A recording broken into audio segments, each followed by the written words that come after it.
Minhas caras e meus caros colegas de advocacia, resolvi gravar esse vídeo para comentar um pouco a proposta de alteração do provimento sobre a publicidade na advocacia, divulgada recentemente pelo grupo de estudo capitaneado pelo Conselho Federal, na pessoa do digníssimo secretário-geral adjunto, Dr. Ari Raguiante Neto, e essa proposta era muito aguardada. Tivemos um longo período de consulta pública no qual a advocacia pôde opinar sobre algumas questões que poderiam ensejar, deveriam nortear essa nova regulamentação da publicidade, em substituição ao provimento número 94 do ano de 2000, que até então regulava a publicidade.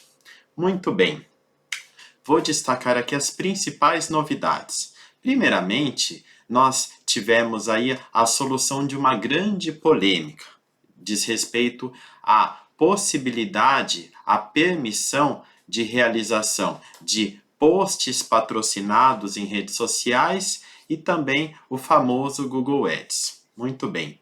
Até a conclusão desses trabalhos pela comissão, nós tínhamos uma verdadeira celeuma jurídica com alguns tribunais de ética, como é o caso de São Paulo e também da Bahia, que liberavam essa utilização, entendendo que não haveria qualquer irregularidade nisso, mas, por outro lado, outras seccionais, e aqui cito apenas duas a título de exemplo, Distrito Federal e Rondônia, que entendiam que essa publicidade patrocinada, na medida em que envolvia o custeio, um fator econômico à sua utilização, deveria ser vedada porque poderia se caracterizar como um mecanismo de captação de clientela. Para quem não sabe,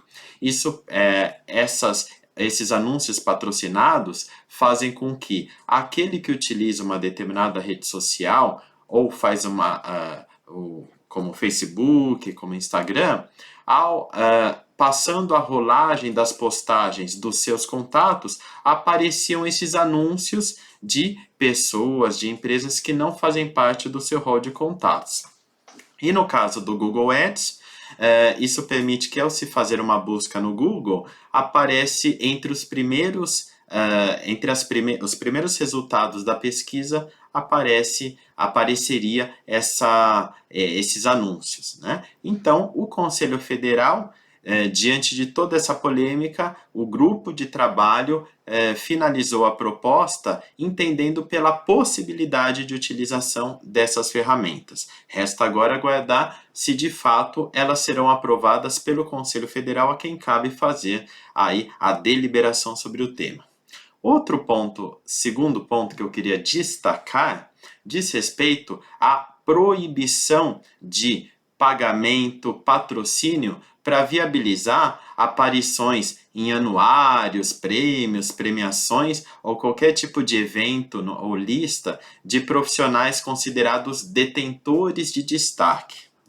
Então, é um fato notório dentro do meio jurídico que existem aí alguns veículos, algumas revistas que publicam uma lista de melhores profissionais do ano em determinados segmentos. Algumas são feitas com critérios sérios, com critérios racionais, passam por uma comissão julgadora, porém, também se sabe que há algumas dessas avaliações que, na verdade, nada mais são do que anúncios. A pessoa paga para ter seu nome constando desse tipo de publicação, o que o provimento busca banir.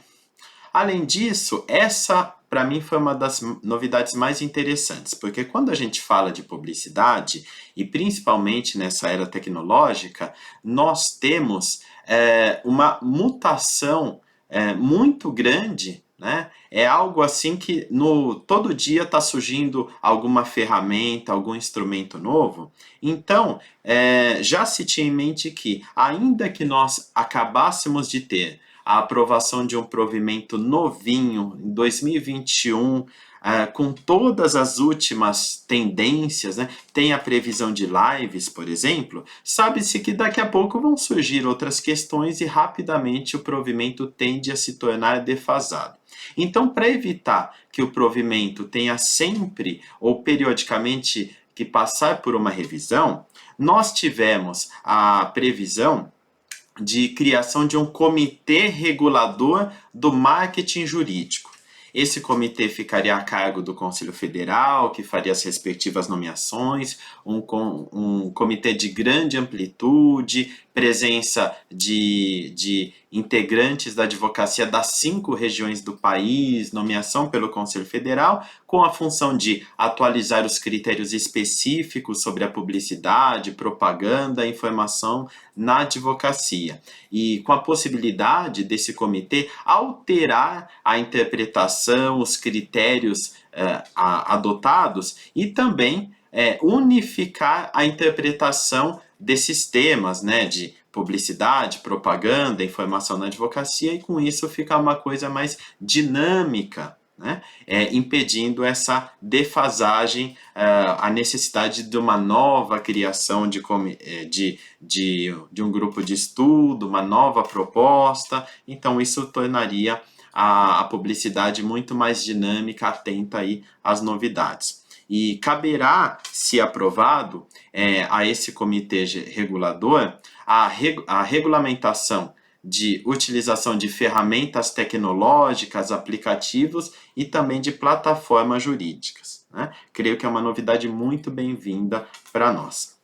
E também destaco, por fim, a possibilidade de utilização do chamado chatbot, né? Então, para quem não sabe, são aquelas ferramentas, aqueles robôs que permitem que a pessoa possa ter informações básicas, elementares, quando contata algum tipo de serviço, né? Como prestadores de serviços públicos, telefonia, energia elétrica. Então, para o grupo de trabalho, o grupo de estudo, é admissível a utilização do chatbot visando facilitar a comunicação ou melhorar a prestação de serviços jurídicos, mas desde que isso não seja feito de forma a afastar a pessoalidade da prestação do serviço jurídico ou ainda que venha a suprimir a imagem, o poder decisório e responsabilidade do profissional, do advogado. Então, basicamente, deve ser um instrumento visando responder